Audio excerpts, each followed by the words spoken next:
Welcome back, everyone. For today's video, we are going to take a look at the second day of the World Rapid and Blitz Championship being held in New York City. Now, yesterday, I got off to a really good start with 4 points out of 5. I was a half point out of first place going into this day. Now, in the first round, I would have a very quick draw with the black pieces, and we're going to pick it up in the 7th round of this tournament. I have 4.5 points out of 6, and I'm playing with the white pieces against my fellow American compatriot, Sam Sevian. So I start with the move e4, we get e6, and now I play the move d3. Now, since the World Championship match between Ding and Gukesh, the French defense has been very popular. There are many paths to play against it, but I choose to go for something a little bit quiet. So we get d3, d5, queen to e2, knight f6, and now I play the move knight f3. We get c5, g3, and now we get the move knight c6, and here I play bishop g2. Sam plays bishop e7, I castle, and now we get the move b5. Now this, of course, is the classic King's Indian attack setup against the French defense. It was played many years ago by the first American world champion, Bobby Fischer. It's something that's considered to be a little bit dubious in classical chess, but in Rapid and Blitz, you have a very straightforward plan of trying to attack on the king side, and it can actually work out very well. So I play the move rook e1. We get castles, I play knight d2, a5, and now I play this move e5. Now this move is maybe not terrible, but after knight d7 and this move knight to f1, I already have to be very, very careful after this move b4. Now what I should play in this position is the move bishop to f4. So when black goes a4 and I play a3, we reach this position where I have the bishop supporting this pawn on the e5 square, and later on I can play for h4 and h5. Instead, I play this move h4, and this is a huge mistake because after the move a4 is played, one of the things that I've always remembered about this King's Indian attack is that if white goes h5, if black allows white to get this structure, this is very good for white. So black always wants to stop white from pushing h6, but the same holds true for the queen side, where if you're playing with white, you don't generally want to allow this structure, where it's a3 and b3, so white needs to play a3, stopping the pawn push.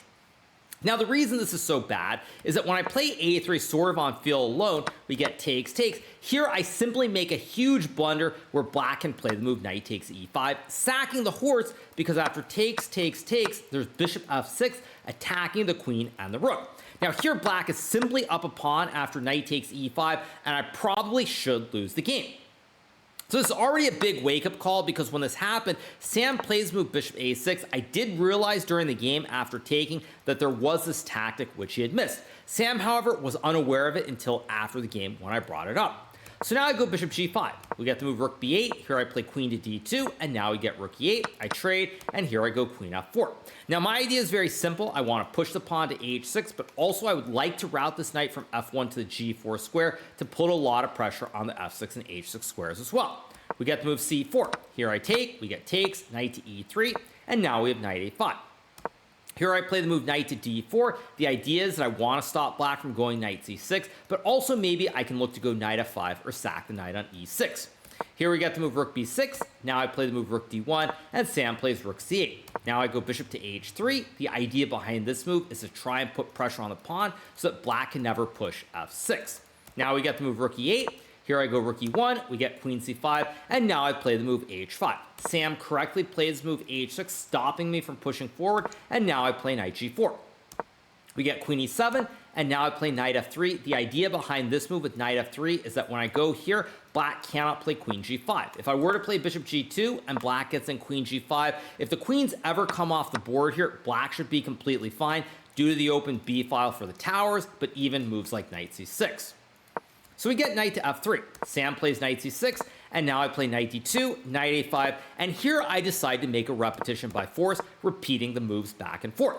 Now, the reason that I bring this up very specifically is that one of the goals I've had in this tournament, or that I have from having played so many times, is that it's a long, long tournament. If you can avoid losing games and keep everything very stable, you will always have opportunities to win games. And this is one example where I was down a little bit of time on the clock playing against a very strong player, and I decided it's more important to save the risk, to basically take that risk later on in the tournament versus in this game.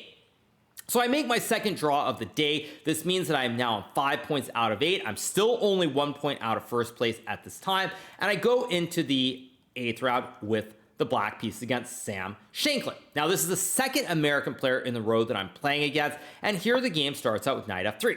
I play knight f6, we get g3, and now I play the move d5.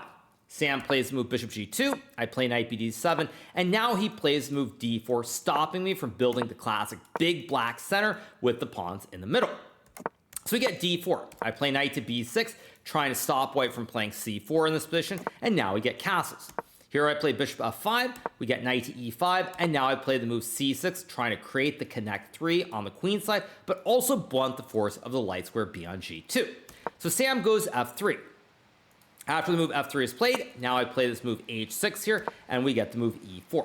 Here I go bishop to h7, not taking the pawn on e4, because after takes, it's uh-oh spaghetti-o time. I hang the pawn on f7, my queen and rook get forked, and I resign the game in very short order.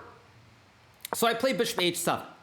Sam plays bishop e3, now I go e6, building the classic pyramid structure here with the pawns connecting, and now we get the move c4. Here I play knight d7, trying to remove this horse, which guards the pawn. I could, of course, take on c4, but after takes, and queen to c1 here, there's this big white center here. The pawns are guarded by the bishops. The pawn on c4 is weak, and now it's very hard to play for black. So I go knight d7.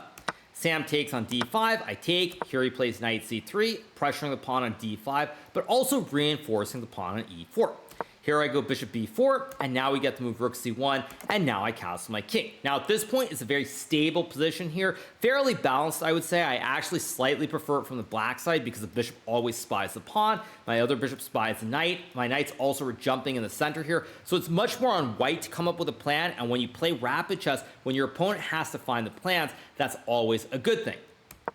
So we get queen b3, I take, and now Sam plays the move rook takes bishop, and this is a big mistake because after knight to f6, suddenly I'm pressuring this pawn on e4 with the pawn, the knight, and the bishop. White is only guarding with the bishop and the pawn here, and white probably should trade on d5, but after knight takes and rook c1, and something like takes, and queen to d6, followed by rook d8 here, black should be very slightly better.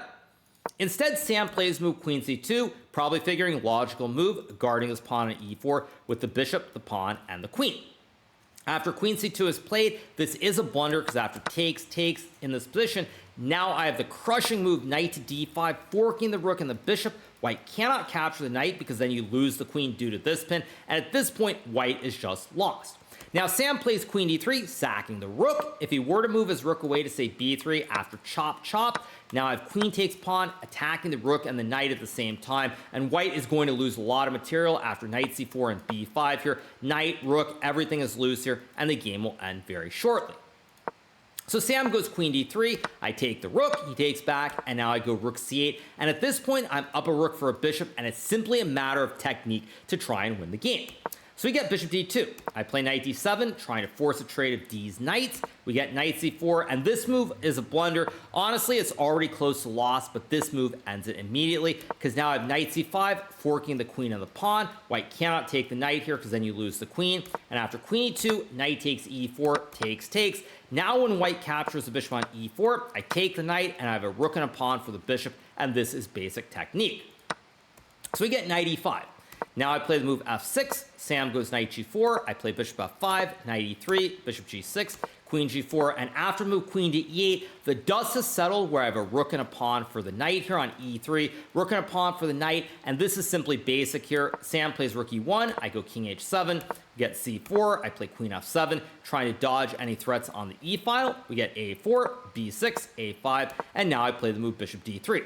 Sam trades on b6, he goes d5, and here I play the move e5, creating the classic connect 4 here, or not connect 4, sorry, I should say, the 4 connected pawn structure. Additionally, there's pressure on c4, but also I want to play f5 and f4, releasing the double stack on the f file and winning the game. So Sam plays bishop b4. I go rook d8, we get queen d1, bishop g6, and here he plays the move queen b3, and now I go f5 with the idea of f4 to start pressuring the white pawns in the center of the board. Sam plays bishop a3, I go rook e8, we get rook f1, and now I play the move f4. Sam plays d6, and here I play this crushing move b5. Honestly, all roads lead to Rome here, but this is a simple move because if white takes with the pawn, you hang the queen and do a Botez gambit, and after queen takes pawn and queen a7, I attack the bishop and the knight, I create the classic 90-degree right triangle, and I should win the game. So we get bishop c1. Now I take on c4, Sam plays queen b6, and here I play the move queen d7, and Sam decides to end the fight here because after takes, rook f4, I simply go rook c6, attacking the queen and winning the pawn on d6, and the rest is very, very simple. So I get this great win in the third round of the day. This propels me to being a half point out of the lead heading into the fourth and final game of the day, where I'm playing with the white piece against Volodar Murzin from Russia. Now, Murzin has been one of the most talented Russian juniors in recent times. He has been limited from travel due to obvious geopolitics in the world, but he is someone who is very dangerous and still improving. So as such, I knew that he's a very strong player, and I decided that I want to play something very controlled. So I play e4 here. Now Volodar plays e5, knight f3, knight c6, and here I go for the classic Gucci piano with bishop c4. We get bishop c5, I play d3, knight f6, and now I go knight c3. Now this is what I played in the first round against Rinat Jumabayev, a very topsy-turvy game that I would draw, but the resulting positions out of this opening tend to be pretty stable, and I felt like in this situation, much like earlier in the day, the goal is to be very solid and not take unnecessary risk. So we get the move to h6 being played here. Now h6 does stop me from playing bishop g5, and here I go knight d5. We get d6, I play the move bishop e3, and now we have the move a6 on the board. Now black could trade the bishops on e3, but after pawn takes and castles, potentially I have some pressure on the f-file. I can also capture with the knight here. It's very, very dry, but generally speaking, modern day theory likes this move a6 here, because after takes, even though black gets the double pawns, black has some central control over the d4 square. So I go knight e3, queen d6, castles, now we get castles, and here I play the move a4. Now this is very similar to the game I had in the first round. We get bishop to e6, and here I play a5, trying to stop black from playing b5. We get rook d8, and now I play the move h3. We get bishop, takes, queen e6, and here I play the move knight fd2. Now it's not a big advantage for white, but you do have these knights on d2 and c4. The knight pressures the pawn on e5, pawn on a5 stops b5, and you also have the lever to play f4, opening up the f-file as well. That being said, it is still very compact and solid for black. So we get knight d4, and here I play this move c3. Now this move I think is okay, but probably if I could do it again, I would play the quiet move king to h2 first, because the idea of c3 is always available down the road. So I go c3, knight c6, queen to e2, guarding the pawn. We get knight e7, king h2, knight g6, and now I play the move g3. You'll notice the pawns here are cutting off both the f4 and the g4 square for the horses, and I have the knight targeting the pawn. The other knight can go to b3, and at any rate, it looks completely fine. So we get queen d7. Now I play knight b3, we get queen b5, and here I make a quote-unquote mistake by playing this move queen c2. Now in this position, much like earlier against Sevian, I simply get very sloppy. What I probably should have done at the very least was make a repetition once and then decide to play on, but I simply go queen c2 thinking, well, I guard the knight, I guard the pawn. Black can't take the knight or the pawn, and I'm completely fine. Unfortunately, there's this move knight takes e4 in this position, and after knight takes e4, suddenly if I take the knight, I lose my knight on c4. Now black has an extra pawn, and everything has gone wrong. Now, luckily for me, after knight takes e4, I have the move rook a to e1, and the position is actually kind of chaotic here. Now, Murzin plays knight f6 here. He could have played knight g5. Computer actually likes this more, but frankly, I'm a little bit lucky because after the move f4 here, takes, if black goes back, I fork these knights, and after knight h7, f5, knight h4, apparently black is better here, but it looks very dangerous because your knights are kind of stuck on the rim. I control the open e-file. After g5, black is better, but it's just not that clear cut after, say, knight e5 and knight g4, maybe even d4 later on, so it feels like I might be okay.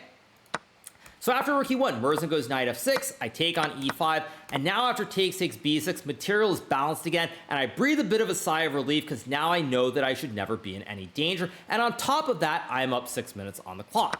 So I trade, I go rook to e3, we get knight d5, rook e2, and here he goes knight c7. Now I play the move d4, getting rid of my weakness and trying to jump to the center with my horse. We get queen c6, takes, and now I play the move knight d2, we get rook e8, rook e1, takes, knight e6, and now I play the move h4. Now at this point there's no danger in the position. If anything, white is probably very slightly better because I can potentially line up a bastion on c4, but also the knight on e6 has no squares available. Both g5, f4, and d4 are covered here. The knight cannot jump. So we get queen d5. I go queen a4, queen b7, queen c2, queen d5, and now I play the move queen to e4, trying to keep the game going. Now, of course, I could have played queen a4 and made the draw, but in this situation, I felt like up on time, 3.5 minutes here, it was the time to go for it versus making a draw. So I play queen e4, we get the trade, rook d1 is played, and now I go king g2, king f8, and I play the move knight d2. Here we get h5, and now I go knight c4. And at this point, I have achieved a small advantage here because I'm blocking the pawn. I can try to bring my king closer to the center of the board. It's probably not a whole lot, but if anybody is better, it's white, and there should be no risk whatsoever. So we get king e7. I play knight e3, rook b1. Now I go rook d2, and here we get the move a5, and I play knight c4. Now we get the move a4, and here I play this move f4. Now I will say that spending all my time on this move was a huge mistake here. You'll notice I have 2 minutes and 37 seconds versus 35 seconds. In this position, I probably should have played knight d5, or even just in this position, moved my king closer. But unfortunately, I end up playing this move f4. Now this move in and of itself is not a huge mistake because black still cannot get rid of the weak pawn.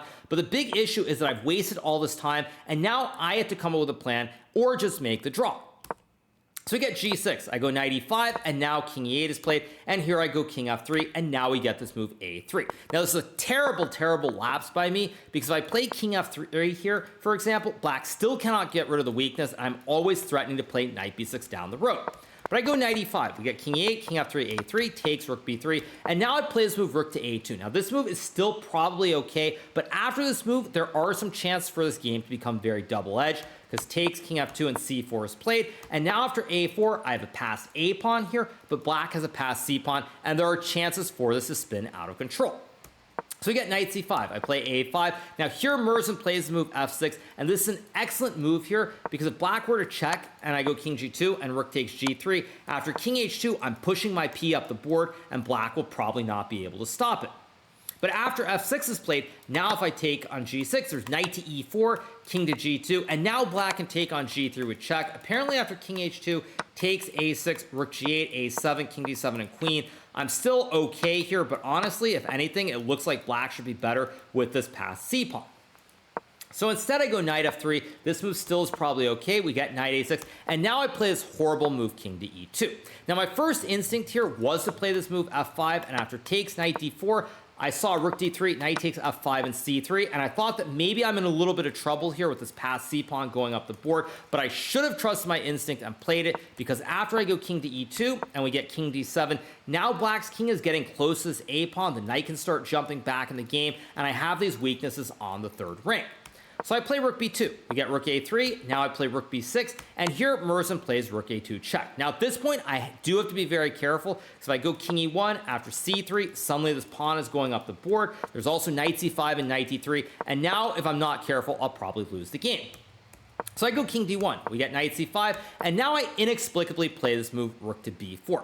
Now I really don't know why I didn't take this pawn. I think what I saw was c3 here, and I thought after check, king e7, if I play this move rook to c6, there's c2, and black is winning the game. But in this position, I have this great move rook to b6, stopping knight to b3, and if check king c1 occurs, now there are no checks available here, and I'm going to win the game. So this is a big miss here, because rook to b6 would stop knight b3, but again, I'm getting a little bit low on time. It's getting complicated. It's not a straightforward situation, and for that reason, I end up playing this move rook b4, and now after knight to d3, it's still kind of okay, but black is very close to pushing c3 and c2. I can't take because of knight b2, and at this point, I'm worried that I'm going to lose the game. So I go rook b5, we get king d6, and now I play this move knight to d2, and this is a big mistake here. What I should have played was knight to d4. I thought after c3, knight c2, there's probably some way for black to win the game, but apparently I'm still okay. Instead I go knight d2, and here Merzen plays the move king to c6, and this gives me another opportunity to save the game. If black were to check, I have knight e4, forking the king, taking the pawn and saving it, but there's knight to f2 check, king to c1, and now after c3, I no longer have knight to e4, and I'm going to lose the game. But Merzen goes king c6. Here I play the move rook b8, and this is the move that loses. If I play rook b6, king d5, and knight b1, I'm still probably able to save the game with perfect play, but I simply blunder that after rook b8, there's this quiet move king c7 here. Now I can't go rook c8, and here I resign the game, because if I move the rook, there's c3 followed by c2, or rook d2 checkmate, and now it's all over.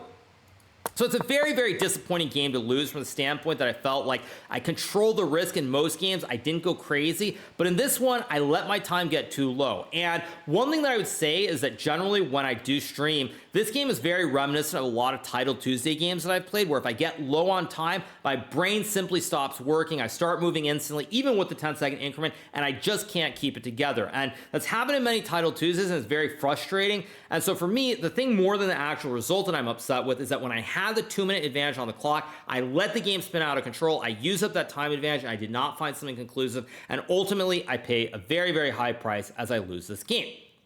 So I lose the last round of the game. This means that ultimately I'm 1 point out of first place, headed into the final day with 4 rounds remaining. I'm obviously not very happy overall because it's a game that I should have drawn at the very least. But you know, sometimes that's just how it goes. So I'm 1 point out with 4 rounds left. If I can score 3.5 points tomorrow, I have a chance to maybe reach a tiebreak or even win the whole event. But at any rate, I have to take it one game at a time. And the first round tomorrow, I will have the black pieces against Brandon Jacobson.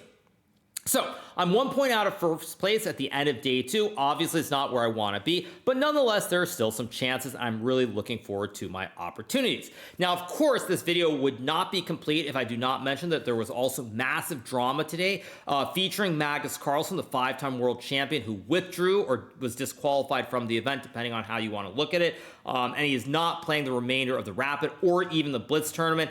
I will be talking about that in a video down the road, but I felt like since we're doing recaps of the tournament, I don't want to get into that right now. But for everybody who is wondering about that, I will do a video after this event is over.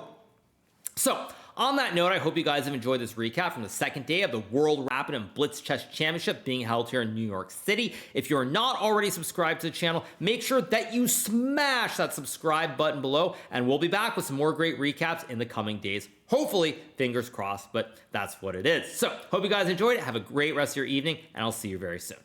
Bye!